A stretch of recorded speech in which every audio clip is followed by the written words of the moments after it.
माधवं नौम्यहम्। अस्मद्गुरुभ्यो नमः। अस्मत्परम गुरुभ्यो नमः। अस्मत्सर्वगुरुभ्यो नमः। श्रीमते श्रीभाष्यकाराय नमः। श्रीजानकीकान्तस्मरणं श्रीराधाकान्तस्मरणं संतपूर्वाचार्या सहाय संतपूर्वाचार्या सहाय।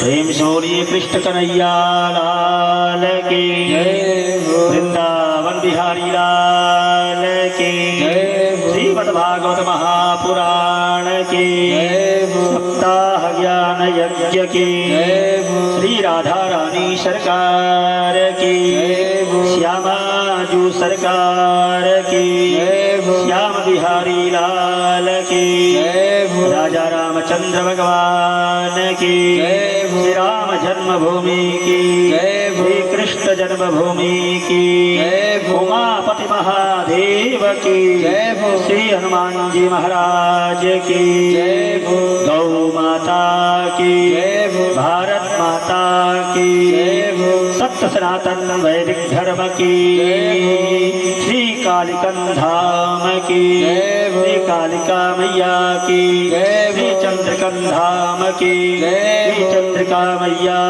की, श्री बूढ़ी देवी मैया की, श्याम देवी मैया की, भाष्यकार भगवान की, श्री वेदव्यास भगवान की, श्री सुखदेव भगवान की, श्री सूत जी महाराज की, अपने अपने माता पिता की, अपने अपने गुरु महाराज की, जय जय श्री राधे श्याम।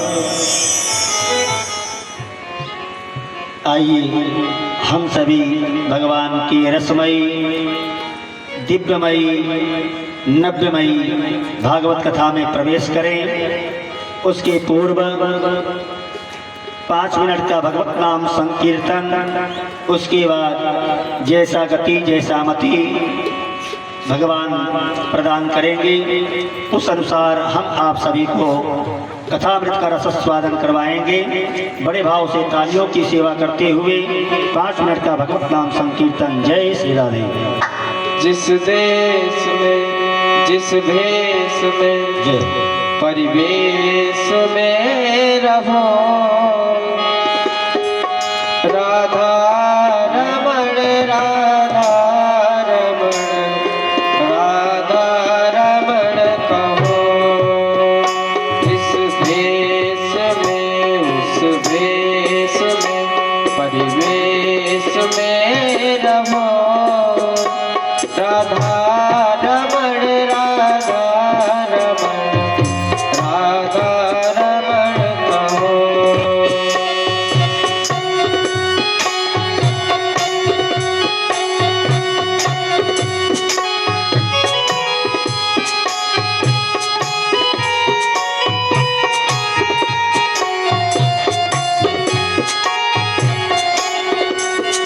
इस देश में इस देश में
देश में उस देश में परिवेश में रहो राधा रमण राधा रमण कहो इस देश में उस देश में परिवेश में रहो राधा रमण राधा रमण राधा रमण कहो इस देश में इस देश में परमेश में रहो राधा रमण राधा रमण राधा रमण कहो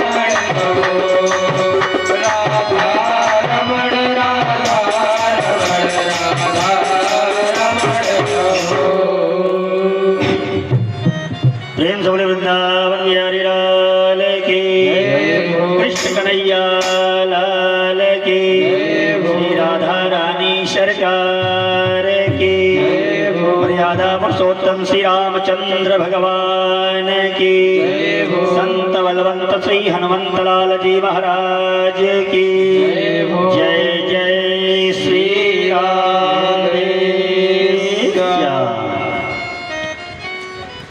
आनंद कंद परमानंद अखिल कोटि ब्रह्मांड नायक परात्पर परब्रह्म अकारण करुणा वरुणालय रास राजेश्वर गोप गोपेश्वर श्री राधा रमण बाधा हरण भगवान श्री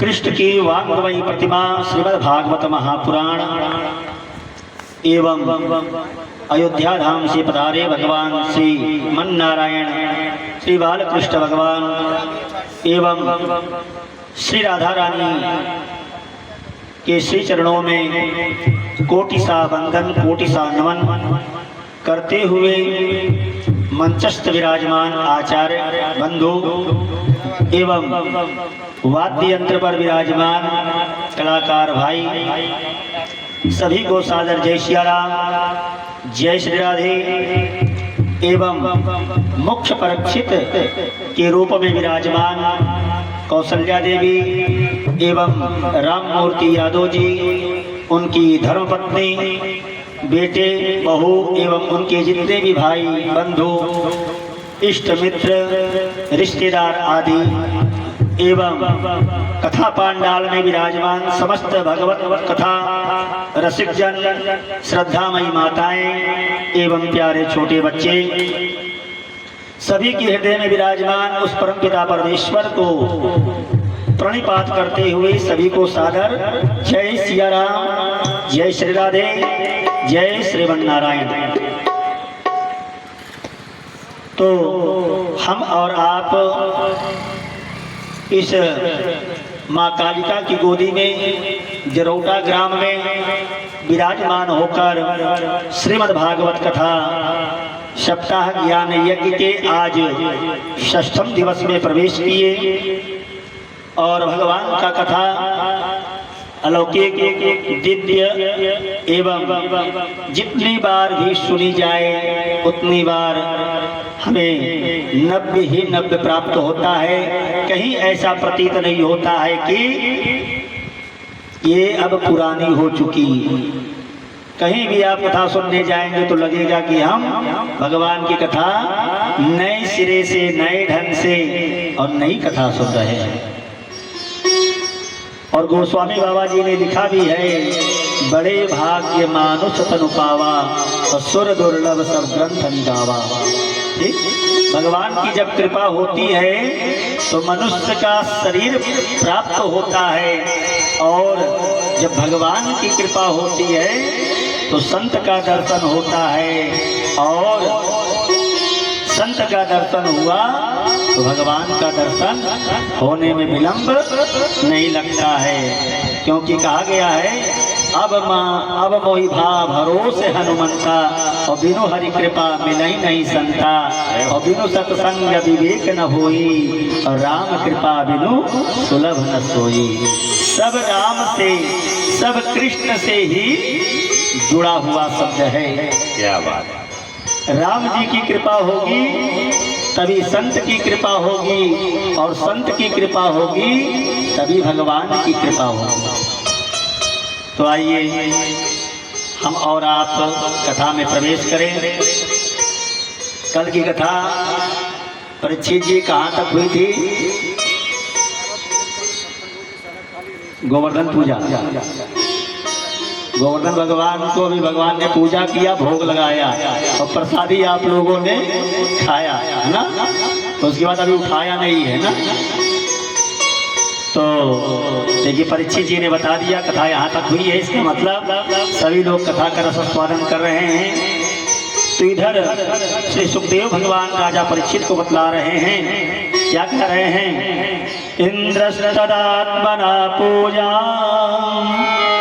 विज्ञाय विहितां नृपा, गोपेभ्यः कृष्णनाथेभ्यः नंदादिभ्यश्चुकोपसा।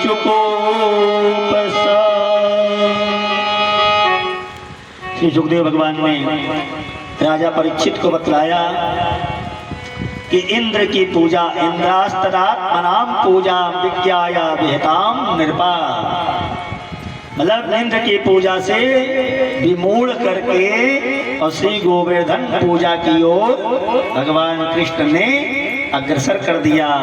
गोपेभ्यः कृष्णनाथेभ्यो नंदादिभ्यश्चुकोपसा,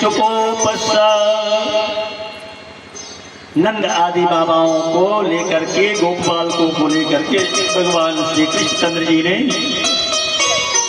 बड़े भाव से गोवर्धन जी की पूजा अर्चना वंदना किया। इधर जब इंद्र को मालूम चला कि मेरा जो भोग है वो भी ब्रज से आया नहीं, वृंदावन से आया नहीं, क्या बात है? देखिए अब यहाँ पे प्रत्यक्ष प्रमाण आया भागवत जी में कि इंद्र को कैसे मालूम चला कहीं मेरी पूजा नहीं आई ब्रज से, जरौटा ग्राम से। तो आप जो लगाते हैं, जो देते हैं, भगवान ग्रहण करते हैं। ये गोवर्धन पूजा से भगवान ने, श्री सुखदेव स्वामी जी ने राजा परीक्षित को एवं यहाँ सभी जो इन कथाओं को सुनता है, सभी कथाओं के माध्यम से जानकारी प्राप्त होता है कि जो आप भगवान को निवेदन करते हैं, जो भगवान को आप देते हैं, सब भगवान उसको ग्रहण करते हैं। तो इंद्र को मालूम चला कि मेरी पूजा अभी वृंदावन से नहीं आई। पता करने के लिए अपने गणों को भेजे तो देखे क्या, यहाँ तो अलग ही पूजा चल रही है। गोवर्धन महाराज की पूजा नहीं है, इंद्र की पूजा नहीं, यहाँ तो गोवर्धन महाराज की पूजा हो रही है। तो आए गण लोग और इंद्र को बताए। अब इंद्र की भ्रकुटी तन गई, तुरंत प्रलयांतक मेघों को बुलाया। जब प्रलय आता है और उस समय जो मेघ बरसते हैं उन मेघों को बुलाया और कहा सिर्फ मथुरा राज्य के समकक्ष ही बारिश करना और कहीं बारिश नहीं करना, और इतना बारिश करना, इतना बारिश करना कि पूरा ब्रज, गोकुल, वृंदावन जितना भी है सब डूब जाए। चित्र प्रथाम सुखापेक्षा हित्वा त्रय व्रजवासिवी वीक्षमाणो दधावत्रे सप्ताहं न चलत्पदात्। 7 रात्रि 7 दिन लगातार गड़गड़ाहट करके मेघ की गर्जना होते हुए और तड़ातड़ बारिश होने लगा। मेघ की गर्जना, भयंकर मेघ की गर्जना कांप जाता है और पूरे ब्रज में, पूरे वृंदावन में बारिश तड़ातड़ झमाझम बारिश होने लगी। जब बादल गरजने लगे तो नंद बाबा गोकुल के समस्त जितने भी गोप थे, गोपिकाएं थी, सब भागी। क्या होगा, क्या होगा, क्या होगा? कन्हैया ने कहा कुछ नहीं होगा, कुछ नहीं होगा, कुछ नहीं होगा। अरे इससे कौन बचाएगा? कि जिनकी पूजा आपने की है वही तेरी रक्षा करेंगे। चलो सब गोवर्धन महाराज की तलहटी में, और सब आ गए गोवर्धन महाराज की तलहटी में। और भगवान ने इशारा किया कि थोड़ा सा लगाएंगे तो उड़ जाना, ज्यादा परेशानी खड़ा मत करना। तो भगवान ने सभी से कहा हाथ जोड़ो और प्रार्थना करो। और जैसे सब लोगों ने हाथ जोड़ा और प्रार्थना किया, क्या अभूतपूर्वं मम भावि किं वा सर्वं सहेमि सहजं हि दुःखं किन्तु त्वदग्रे शरणागतानां पराभवो नाथ नथेनुरूपा। हे प्रभु, मैं आपकी शरण में आया हूँ और अब इस दुख का जो बादल है, दुख की जो घड़ी है, दुख का जो समय है, प्रभु नाथ तारो। अब तुरंत भगवान ने नख पर जो है गिरिराज भगवान को उठा लिया। बोलिए गोवर्धन धरण भगवान की, कृष्ण कन्हैया लाल की जय। आइए गोवर्धन धरण भगवान का एक भजन सुनते प्यारा सा, उसके बाद कथा में प्रवेश करते हैं। जय श्री राधे।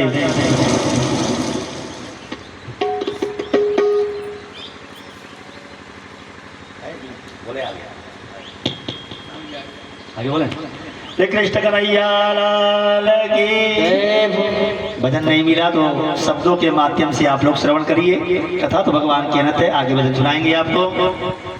तो भगवान ने अपने नख पर गिरवर को उठा लिया और सब लोगों से कहा कि आ जाओ सब लोग, अपना अपना गाड़ी बैल छकड़ा जितना है सब माल खजाना लेकर के, सब अपना अपना छेका औकात लेकर के सब पहुंचे गोवर्धन महाराज के तलहटी में। तुरंत भगवान ने शेषनाग जी को आदेश दिया कि चारों तरफ से मेड़ी बना दो कि जल अंदर प्रवेश न करने पाए, ऊपर से गिरिवर रक्षा करें। और चारों तरफ से शेषनाग जी 7 रात्रि 7 दिन कब बीत गया पता ही नहीं चला। 2 दिन बीते थे कि एक गोप ने कहा, बाबा ने कहा कन्हैया तेरी उंगली में दर्द हो रहा होगा, गोपाल को अपनी अपनी लठिया लगा दो कि कन्हैया थोड़ा सा विश्राम कर ले। तो 2 दिन हो गया, 2 रात्रि हो गई, कन्हैया हाथ में गिरवर लेकर के खड़ा है, इसके उंगली में दर्द हो रहा होगा, इसको विश्राम दे दो। और हम लोग टेक लगा करके खड़े हो जाते हैं। तो जैसे सब लोगों ने लगाया और जैसे कन्हैया ने राई भर हटाया हाथ, राई भर, ज्यादा नहीं हटाया, ज्यादा हटा देता तो गोविंदाय नमो नमः हो जाता। तो कन्हैया ने सिर्फ राई भर हटाया तो देखता क्या है कि चर चर चर चर तर तर तर तर तर लाठी और लुटिया सब टूट रही है। तो गोपालकों ने कहा कनुआ कनुआ बचा बचा। फिर कन्हैया ने वो राई भर जो हटाया था फिर लगा दिया। तो सुखदेव भगवान क्या कह रहे हैं, श्रूयतां मे वचो गोपा दे तो शंका चवोर भके। शंका हो गया कि गए चिल्लाया कि हे गर्गाचार्य जी के द्वारा रखा हुआ नाम कृष्ण, रक्षा कर रक्षा कर। भगवान कृष्ण जी ने फिर अपना हाथ लगा दिया। 7 रात्रि 7 दिन बीत गए, पता नहीं चला। इधर इंद्र ने विचार किया कि अब तो गोकुल वृंदावन मथुरा सब प्रलय में मिल गए होंगे, स्वाहा हो गए होंगे, चल करके वहां देखें क्या स्थिति है, जायजा लिया जाए। ये सोच करके इंद्र आए, एरावत पर बैठ करके तो देखा क्या इंद्र ने कि गोप बालक लोग बड़े मस्ती से गोवर्धन महाराज की तलहटी में बैठ करके और भगवान का हरि गुण गा रहे हैं। ये दृश्य देख करके आइए एक प्यारा सा भजन सुनते हैं, उसके बाद हम लोग आगे बढ़ते हैं। जय श्री राधे। नख पे गोवर्धन लियो ढाए हो कन्हैया मेरो गारो। नख पे गोवर्धन लियो ढाए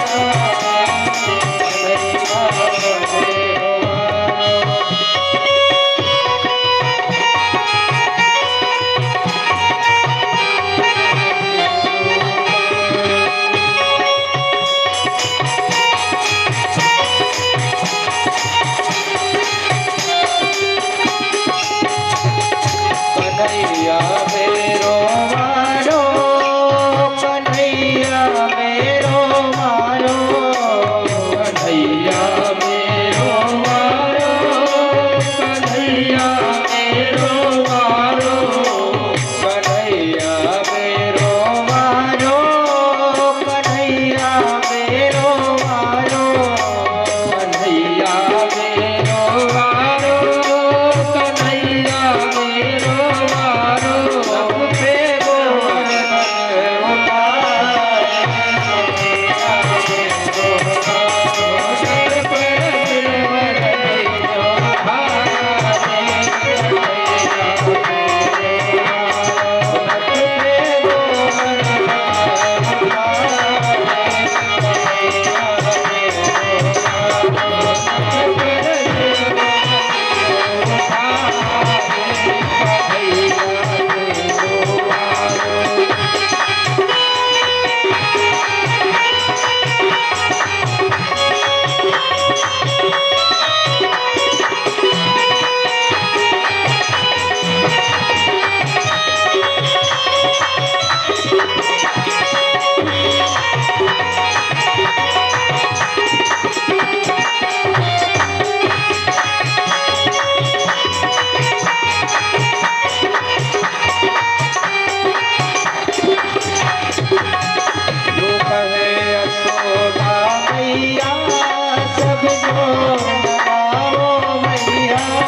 कन्हैया मेरो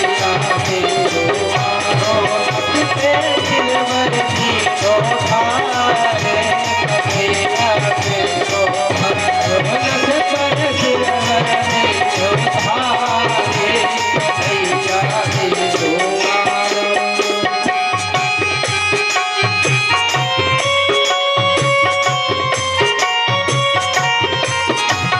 सर पर सिरवर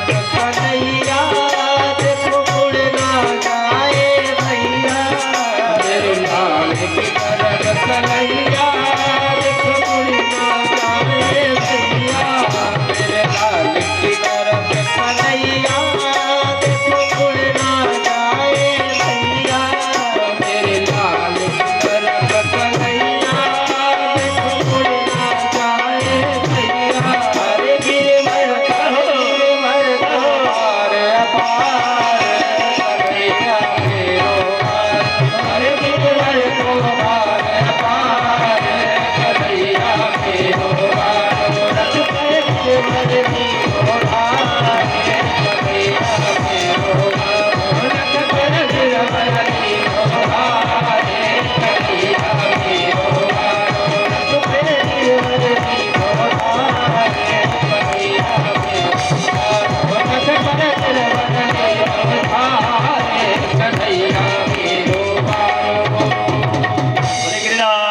भगवान के, जय हो। कृष्ण कन्हैया लाल के। जय हो।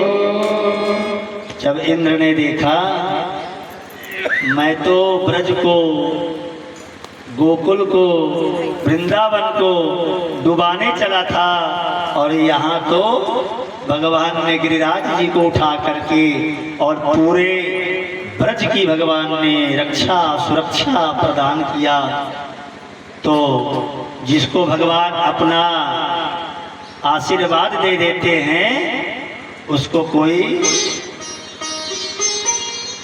कुछ बिगाड़ नहीं सकता है। जा पर कृपा राम की होई, ता पर कृपा करे सब कोई, है ना। जब भगवान कृपा कर देते हैं तो सब उसको कृपा दृष्टि से ही देखते हैं, और जब भगवान की कृपा नहीं होती है जीव पर तो उस पर कृपा दृष्टि दिखाने वाला कोई नहीं होता है। तो निवेदन मैं कर रहा था कि इंद्र ने जब देखा तो इंद्र को अपनी गलती का एहसास हुआ और तुरंत जाकर के भगवान के श्री चरणों में गिर करके और स्तुति करने लगा। विशुद्ध सत्वं तव धाम शांतम तपोमयं ध्वस्तरजस्तमस्तं मायामयोऽयं गुणसंप्रवाहो न वेद्यते ते ग्रहणानुबन्धः।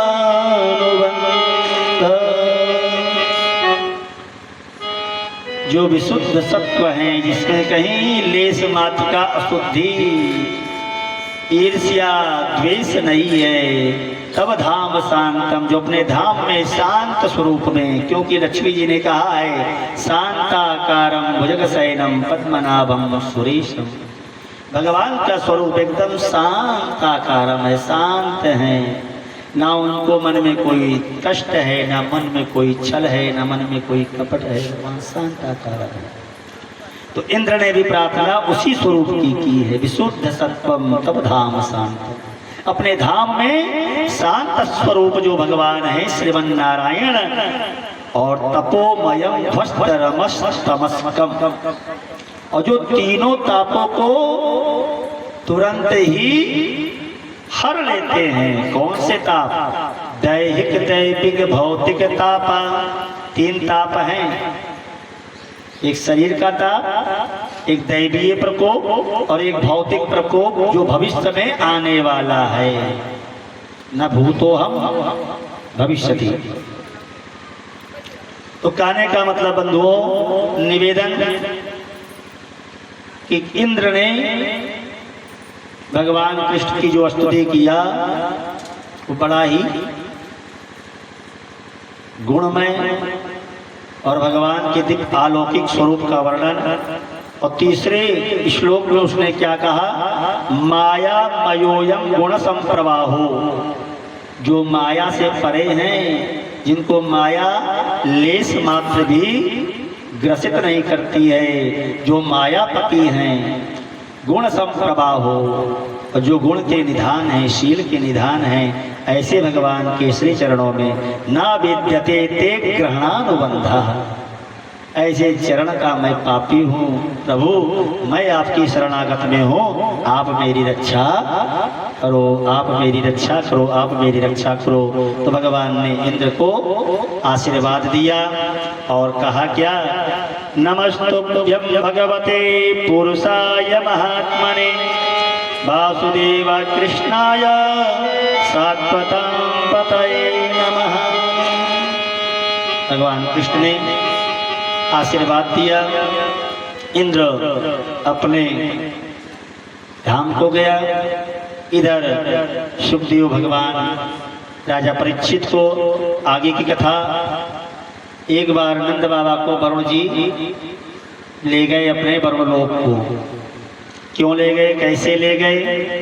तो सुखदेव स्वामी जी कहते हैं कि राजा परीक्षित एकादश्याम निराहारा सबभ्यच्य जनार्दन स्नातुं नन्दस्तु कालिन्द्यां द्वादश्यां जलमाविशत्।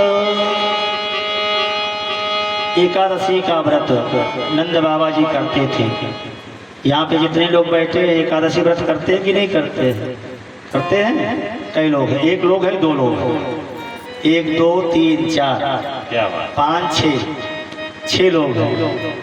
एक निवेदन करूं आप लोगों से, एक निवेदन कि जितने लोग बैठे हैं कम से कम 6 लोग हैं तो कम से कम 12 लोग हो जाना। अगली बार कहीं कथा हो तो हाथ में 12 हाथ उठने चाहिए, ठीक? यही निवेदन मेरा रहेगा।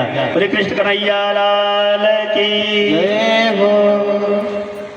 तो निवेदन कर रहा था मैं कि एकादशी का व्रत नंद बाबा ने किया और द्वादशी के दिन प्रातःकालीन वेला में इनको जानकारी नहीं प्राप्त हुआ और ये 2 बजे रात्रि में यमुना जी में प्रवेश किए।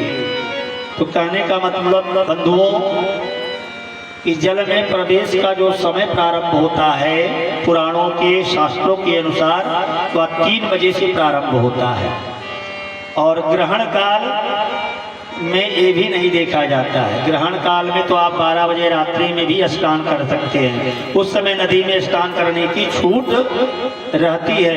बाकी अन्य दिनों में अगर नदी में स्नान करते हैं तो 3 बजे के बाद भोर में स्नान करने का ही नियम है। नहीं तो वहाँ पर वरुण देवता जो जल के देवता होते हैं ना, वो सब नाराज होते हैं और आप पाप के भागी होते हैं। अब आप तो गए हैं गंगा जी स्नान करने, पता चला हड़बड़ी में आप 2 बजे रात्रि में स्नान कर लिए, तो आपको तो पता नहीं चला कि भाई हमको पाप लगा कि पुण्य लगा। लेकिन जो शास्त्र कहता है उसी अनुसार से पाप भी लगता है और उसी अनुसार से पुण्य भी हमें प्राप्त होता है। तो नंद बाबा 2 बजे रात्रि में स्नान किए, वरुण के अनुचर उनको वरुण लोक ले गए और इधर त्राही मच गया। नंद बाबा कहाँ गए? 7 बजे तक नहीं आए, 8 बजे तक नहीं आए। यशोदा मैया रोने लगी, रो करके बुरा हाल हो गया। और जब यशोदा मैया का रो करके बुरा हाल हो गया तो कन्हैया ने कहा क्या बात है? तुरंत ध्यान लगाया तो देखा क्या वरुण लोक में पिताजी बैठे हैं। तुरंत मेरा कन्हैया जल में प्रवेश किया, यमुना जी के रास्ते पहुंच गया वरुण लोक में। और वरुण भगवान के समक्ष जाकर के चतुर्भुज रूप में जब प्रकट हुआ तो वरुण देवता स्तुति करते हैं, क्या कहते हैं? ममाप्यानुग्रहं कृष्ण कर्तुर्मर्हस्य शेषधृक् गोविन्दानीयतामेषा पिता ते पितृवत्सला। आप पितृवत्सल हैं और आप पिता के लिए आए हैं। भक्तवत्सल और पितृवत्सल, देखिए यहाँ एक नाम और पड़ा, क्या? पितृवत्सल। बोले पितृवत्सल भगवान की। भगवान का एक नाम क्या पड़ा? पितृवत्सल। और एक नाम पहले था भक्तवत्सल। और हे प्रभु, हे गोविंद, हे राधा माधव भगवान, आप पिता के लिए आए, ये आप मेरे ऊपर अनुग्रह करने के लिए आए हैं। कैसे? ममाप्यनुग्रहं कृष्ण। हे प्रभु, आप तो लेने आए हैं पिता को, लेकिन आप मेरे ऊपर अनुग्रह करने के लिए आए। ये मेरा सौभाग्य है, आज मेरा जीवन धन्य हो गया।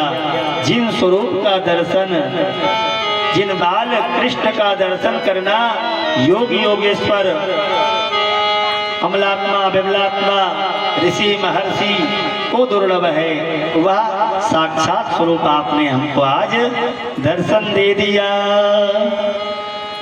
और इधर श्री सुखदेव स्वामी जी राजा परीक्षित को ये रास पंचाध्यायी की कथा सुनाना प्रारंभ करते हैं। ये रास पंचाध्यायी है क्या? तो रास पंचाध्यायी के विषय में जब तक जानकारी आपको नहीं होगी तब तक रास पंचाध्यायी का मतलब, इसका आध्यात्मिक जो अर्थ है वह आपको समझ में नहीं आएगा। भगवान का जो दसम स्कंद है, भागवत जी का जो दसम स्कंद है, ये भगवान का हृदय है। और ये जो रास पंचाध्यायी है, ये भागवत जी का प्राण है, जिसमें गोपी गीत मतलब सबसे उत्तम प्राण है। बाकी तो है 5, और प्राण भी हर शरीर में, हर जीवात्मा में 5 प्राण होते हैं। प्राण, अपान, उदान, व्यान और समान। कितने प्राण होते हैं? प्राण, अपान, व्यान, उदान और समान। ये 5 प्राण लिए हुए प्रत्येक जीवात्मा शरीर को धारण करता है। इसमें से अगर एक आध प्राण निकल जाते हैं तो कोई बात नहीं है, लेकिन जो समान प्राण होते हैं, जो गोपी गीत है, ये अगर बंद हो गया, जिसको नासिका कहते हैं, मुंह से ज्यादा देर आप सांस नहीं ले सकते। अगर नाक बंद कर दिए और एक बार में नाक छोड़िए तो देखिए मुंह से कितना तेज तेज दोनों चलेगा, तभी आपका शरीर का तापमान बराबर होगा। तो ये जो नासिका का जो प्राण है, इसी को समान प्राण बतलाया गया। तो ये रास पंचाध्यायी जो कथा है, ये सुखदेव स्वामी राजा परीक्षित को बतला रहे हैं कि भागवत जी का प्राण है। और रास पंचाध्यायी भगवान ने कैसे किया, क्यों किया, ये कथा विस्तार से समझाने का आप कृपा करें। राजा परीक्षित जी ने सुखदेव स्वामी जी से प्रार्थना किया। सुखदेव स्वामी जी ने बताया कि एक बार कामदेव आया और भगवान कृष्ण के इस लीलाओं को देख करके उनसे प्रार्थना किया कि प्रभु, संसार में कोई मुझे मिल नहीं रहा है जिससे मैं युद्ध करूं, तो कोई योद्धा हो तो बता दीजिए। तो योद्धा कहाँ बताऊं तुझे? तुझे अगर युद्ध करने की इच्छा है तो तू मेरे साथ युद्ध कर ले। तो कामदेव ने कहा, कब और कैसे करूं? आज नहीं, शरद पूर्णिमा की रात्रि को आना और वहां पर तू प्रहार करना और फेस टू फेस वहां मुकाबला हमारा आपका होगा। अच्छा आप ये बताओ, मुकाबला कौन सा सही होता है? मैदान में ना, पीठ पीछे नहीं होता ना, मैदान में डट करके मुकाबला करो तो वही योद्धा सच में योद्धा कहलाने की योग्य है। जो पीठ पे वार करे वो योद्धा थोड़ी नहीं है। तो भगवान ने निमंत्रण दे दिया कि ठीक है, तुम आकर के जोर वहां अपना लेना। ठीक, अब इधर भगवान ने तो वचन दे दिया, शरद पूर्णिमा की रात्रि को हमारा आपका युद्ध होगा। लेकिन अब युद्ध करने के लिए उसकी व्यवस्था भी करनी है। तो जो गोपियों की सेना नायक हैं, जो गोप के सेना नायक हैं, गोपियों की सेना नायिका कौन है? गोपियों की सेना नायिका श्री श्यामा जो है, श्री राधा रानी है। ठीक है, और जब तक श्यामा जी की कृपा नहीं होगी तब तक रास पंचाध्यायी की कथा हम लोग श्रवण नहीं कर पाएंगे, क्योंकि रास पंचाध्यायी में काम पर विजय प्राप्त करने के लिए रास रचाया गया है। ठीक, और रास को समझना तब तक मुमकिन नहीं है जब तक श्री किशोरी जी की कृपा हम और आप लोगों पर नहीं होगी, तब तक रास पंचाध्यायी को हम लोग समझ नहीं पाएंगे। बोली राधा रानी सरकार की जय हो। एक बार भगवान कृष्ण कामदेव को वचन दे करके चल पड़े और रात्रि में राधा रानी के महल में पिछवाड़े से कूदे। जब कूदे तो आवाज आई तो सखियां जग गई। जब सखियां जग गई तो चोर चोर चोर चोर, अब चोर चोर कह करके जब पकड़ने गई, अब पकड़ करके जब पूंजेने में लाई तो राधा रानी जी पूछ रही कौन चोर है? कहीं चोर नहीं तो माखन चोर है। ये चोर नहीं, ये तो माखन चोर आया है। राधा रानी ने कहा कन्हैया तुझे अगर आना था तो सामने दरवाजे से आ जाता, है चोर के बाद ही छलांग लगा करके क्यों आया? कहे किशोरी जी एकांत में कुछ वार्तालाप करनी थी इसलिए मैं आया। एकांत में वार्तालाप करनी थी, कोई विशेष बात? अच्छा चलो ठीक है। तो यूं ताली बजाई श्री राधा रानी जी और सारी सखियां बाहर हो गई।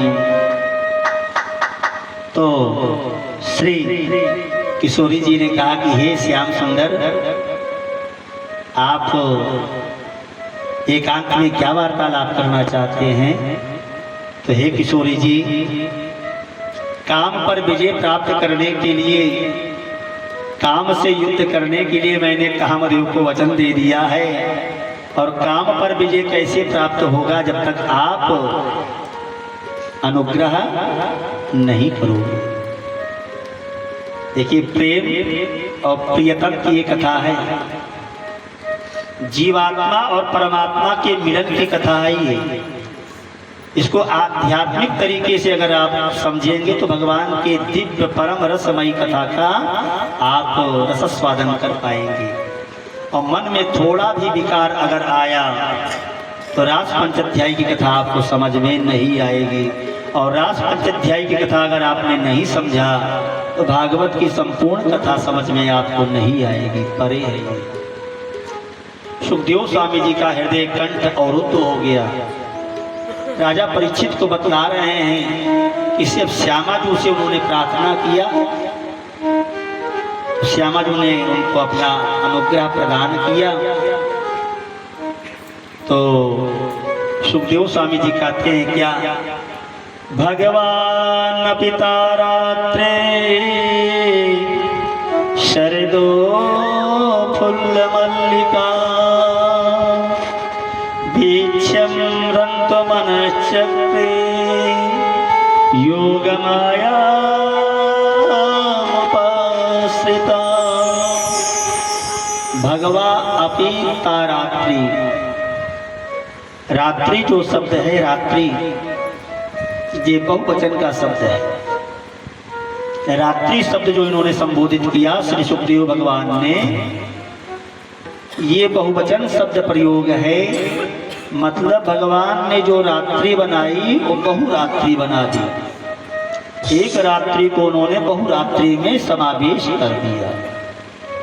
मतलब एक रात्रि और बहुरात्रि को एक में समावेश करके एक रात्रि बना दिया। ब्रज के संत कहते हैं, ब्रज के संत गोकुल के, कि भगवान ने सतयुग, त्रेता, द्वापर और कलयुग चारों युगों के दिन और रात को मिलाकर के एक रात्रि कर दिया। अब आप सोच लीजिए कितना बड़ा रात्रि हो गया। इसलिए हमारे आचार्यों ने उसका नाम क्या रखा? शरदो फुल्ल मल्लिका, जो फूलों का राजा है, शरद ऋतु का राजा है। कौन? शरद पूर्णिमा की रात्रि, शरदो फुल्ल मल्लिका। तो शरद ऋतु का राजा है पूर्णिमा। और आज भी माताएं उस दिन खीर बनाती हैं और चंद्रमा की रोशनी में रखती है ना, इन्हें रखती है, पता नहीं मालूम है। शरद पूर्णिमा की रात में खीर बना करके रखा जाता है कि चांद का थोड़ा से रोशनी पड़े तो अमृत की कुछ बूंदे उसमें गिरे तो हम लोग भी अमर हो जाएं, ऐसा भाव है ना। तो भगवान योग माया उपाश्रिता, योग माया स्वरूपा कौन है? श्री किशोरी जी, श्यामाजू, श्री राधा रानी है। तो भगवान कृष्ण मानो कह रहे हैं कि हे राधा, हे राधे जी, बिना आपकी कृपा से ये रास हम रचा नहीं पाएंगे। तो श्री राधा रानी ने कहा मैं आपको एक बीज मंत्र देती हूँ, इस बीज मंत्र को आप बंसी में भर करके और बंसी की तान छेड़ देना तो गोपियाँ समझ जाएंगी और आपका काम हो जाएगा। तो भगवान आए, बढ़िया मधुर बांसुरी का धुन एक बजाया। बंसी विभूषित करार नवनीरदाभात पीतांबरा तरुण बिंब फलाधरोष्टा। बंसी विभूषित करार, कर में भगवान ने अपने बंसी को थामाया और उस बीज मंत्र को भर करके, और जैसे ही भगवान ने बजाया वैसे ही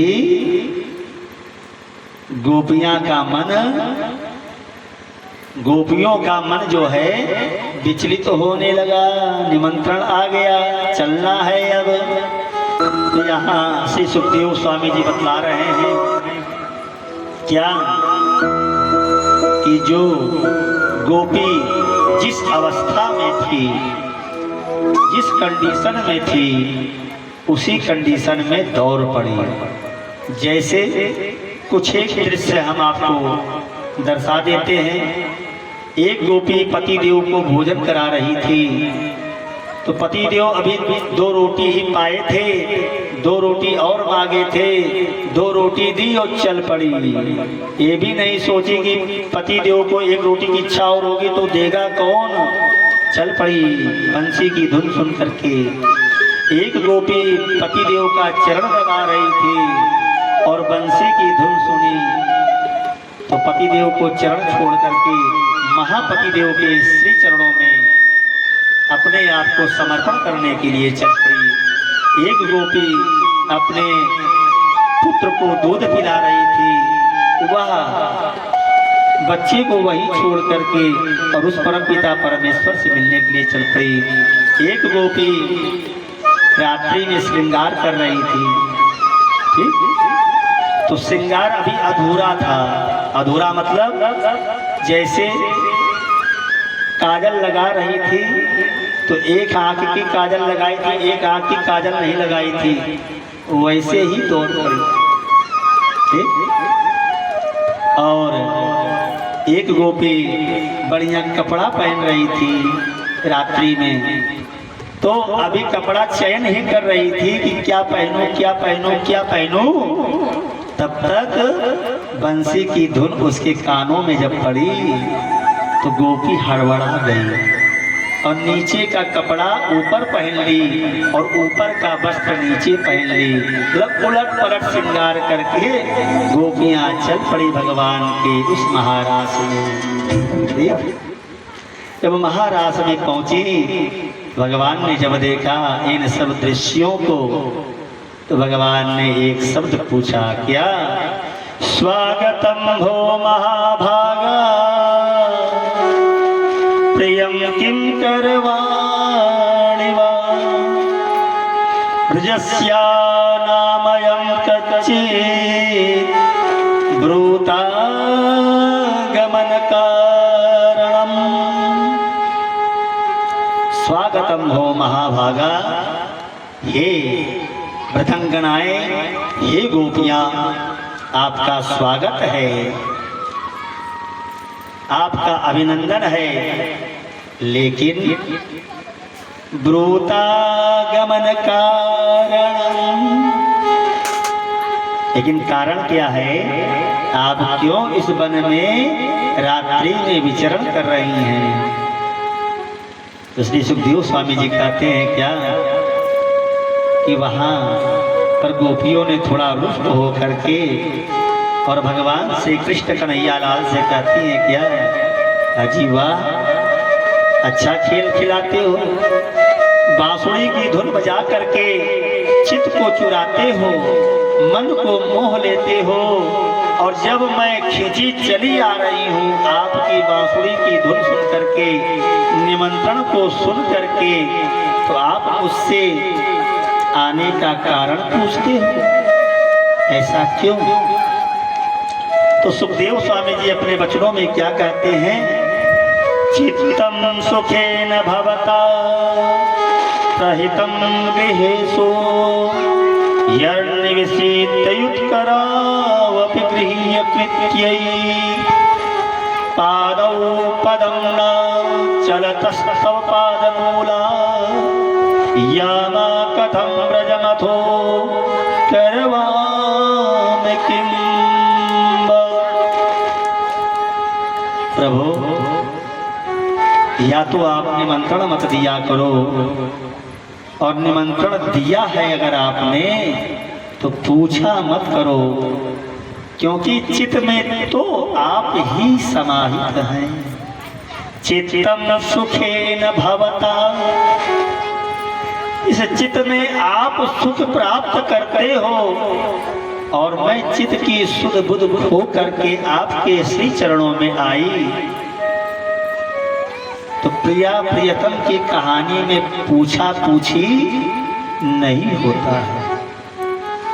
प्रियतम कभी भी आ सकती है, और प्रिय जो है कन्हैया आप प्रिय हो, हम प्रियतम हैं। तो प्रिय ये ना पूछे कि तुम क्यों आई, और प्रियतम के घर अगर प्रिय आ जाए तो प्रियतम को भी पूछने का अधिकार नहीं है, क्योंकि दोनों एक दूसरे के पूरक हैं, दोनों अलग नहीं है। क्या अलग अलग? पति और पत्नी अलग है क्या?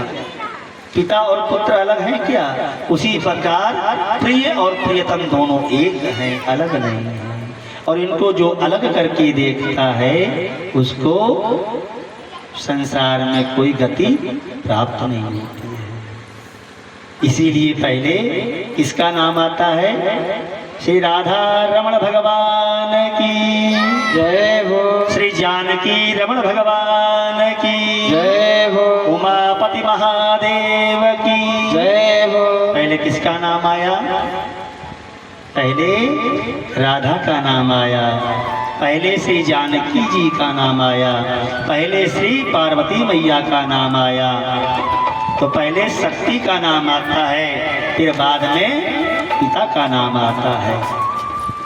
तो बंधुओं, निवेदन कर रहा था तो बांसुरी की धुन सिर्फ गोकुल में, वृंदावन में, बरसाने में नहीं गई, इसकी धुन जो है ये पूरे त्रिलोक में चली गई।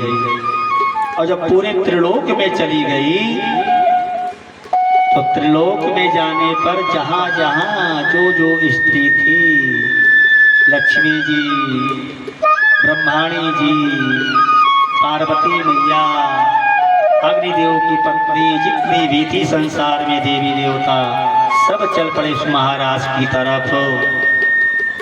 अब एक विचित्र कथा सुखदेव स्वामी जी सुनाते हैं, किसको?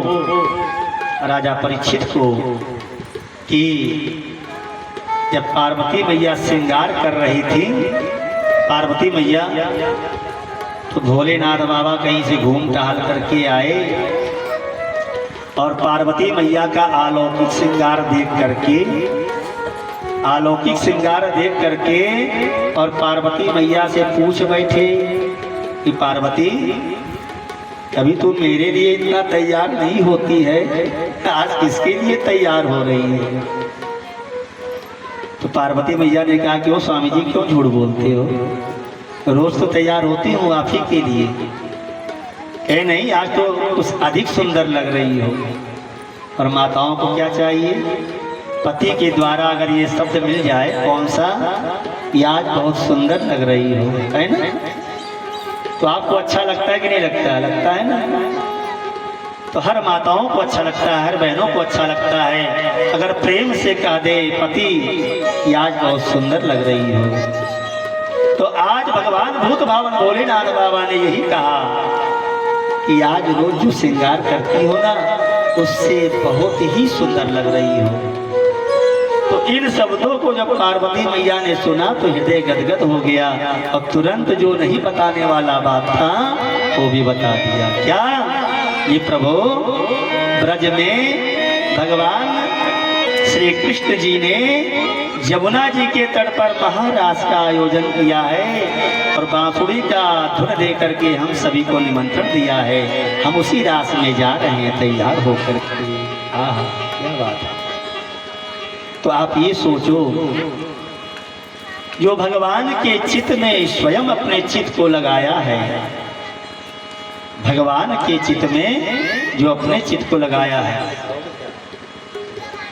बोल वृंदावन बिहारी लाल की जय हो। श्रीमन्नारायण नारायण श्रीमन्नारायण नारायण नारायण श्रीमन्नारायण नारायण नारायण।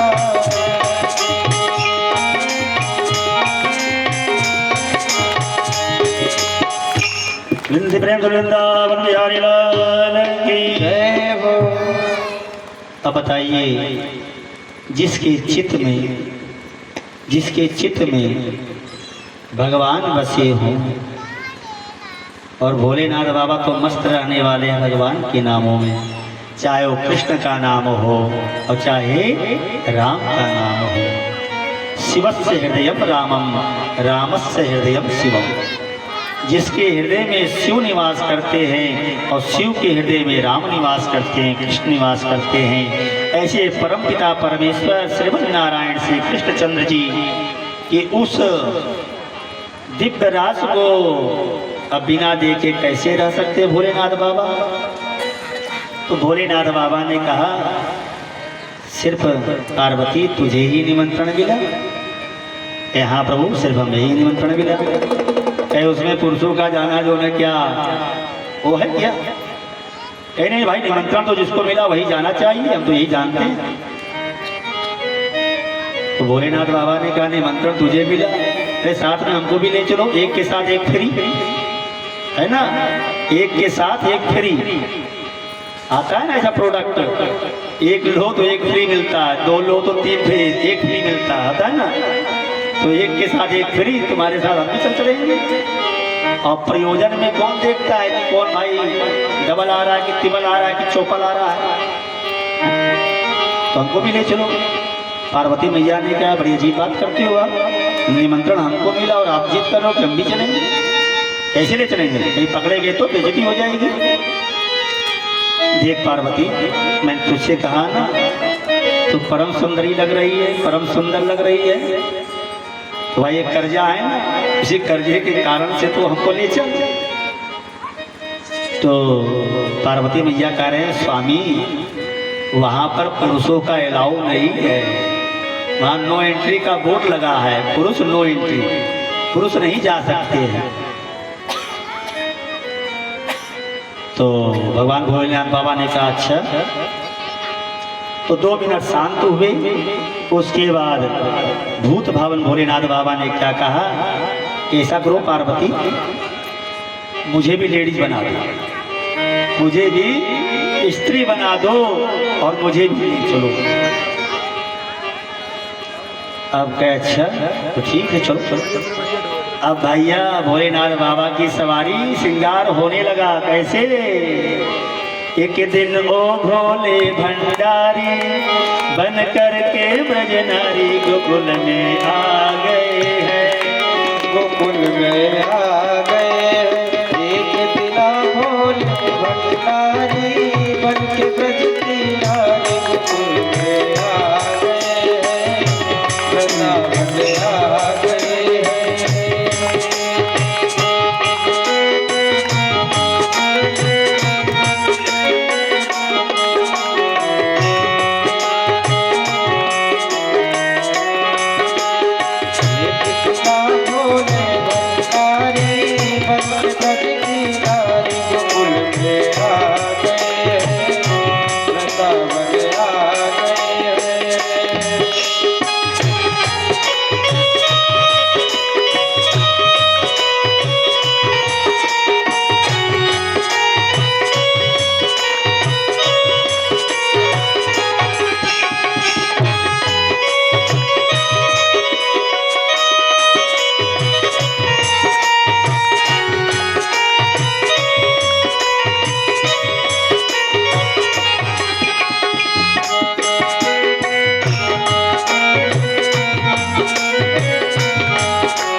पार्वती जी मना के हारी, पार्वती जी मना के हारी, रामा ने बुराई बतावे आ गए हैं, वृंदावन आ गए हैं।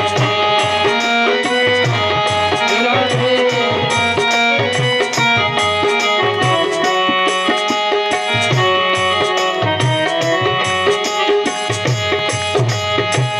पार्वती से बोले मैं भी चलूंगा तेरे संग में, तेरे संग में। पार्वती से बोले मैं भी चलूंगा तेरे संग में, तेरे संग में। राधा संग श्याम नाचे मैं भी नचूंगा तेरे संग में, तेरे संग में। राधा संग श्याम नाचे मैं भी नचूंगा तेरे संग में, तेरे संग में। रास रचेगा व्रत में भारी, रास रचेगा व्रत में भारी, हमें दिखा दो प्यार